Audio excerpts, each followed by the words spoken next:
Today I'm going to talk to you about communication in relationships. To communicate in a relationship effectively requires a big thing on our end, and that requires us to listen. Listening is very key in creating a very good communication climate for you and your partner to be able to communicate effectively. I want to start off with a Bible quote. We'll do Proverbs 18:21. The tongue has the power of life and death, and those who love it will eat its fruits. When we communicate with each other, listening is so important. And the reason why listening is important, as I'm going to break it down for you, is to provide support for your partner. Whether or not your partner is going through tough times, terrible situations, we got to provide support. It improves communication, allows your partner to be able to feel like they actually fully express themselves, so they won't feel like you're not understanding them.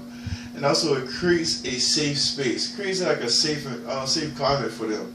And this word climate is very important because we want to create a supportive climate for our partner. Creating a supportive climate allows your partner to be able to express themselves without feeling like they're going to be judged. And to feel like there's not just one way to answer a question, there's more than one way. Creating a defensive climate will not allow your partner to be able to communicate with you. And now being able to listen actually helps you out. And I want to express to you today how to be a better listener.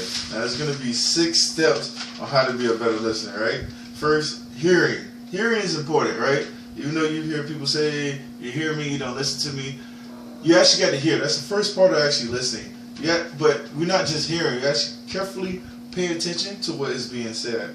And the next thing is you need to understand, comprehending the message that's being said. And when you're comprehending the message, if you don't really understand what your partner is saying, then you need to paraphrase what they're doing, paraphrase what they're saying, so then now they're like, okay, I understand.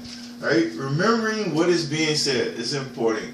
Remembering, you have to recall the information that's given to you. If you pay close attention, you should be able to remember what is being said. Right? Responding. Responding is replying to the sender, right? Letting him sure know that you're actually paying attention. So occasional head nod, or yes, I understand.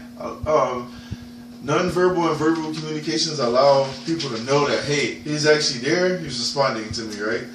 And the next thing you have to do, and this is the important part, is evaluate. Evaluate, not immediately passing judgment on what's being said, but actually taking the time to make a fair and unbiased analysis about what is being said to you, right? And then interpreting, not reading into any message, right, the sender is communicating.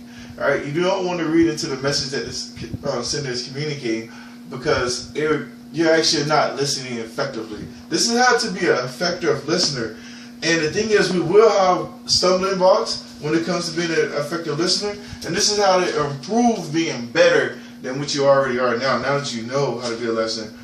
Common barriers is actually being like closed-minded, not being acceptable to new ideas, right?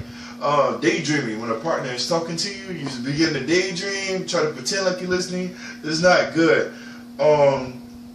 Competitive interrupting, trying to control the situation by constantly, interrupting the partner, saying, "Oh, I don't understand that part." Allow your partner to be able to express his things they're saying, and the rebuttal tendency.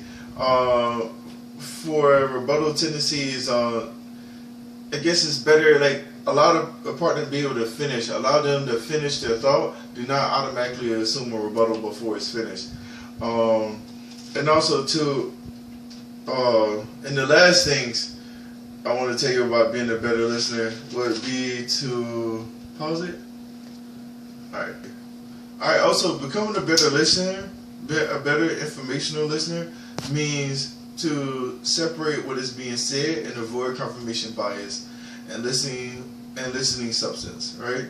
Becoming a better listener is a better critical listener, means being more skeptical, evaluating the speaker's credibility and understanding probability. Becoming a better empathetic listener means listening non-judgmentally, acknowledging feelings, and communicating support non-verbally. We have to do these things to become like a better listener and to become more effective in listening to our partner. Being effective listening to our partner allows us to have a better communication climate with each other and to be able to understand each other better. All right.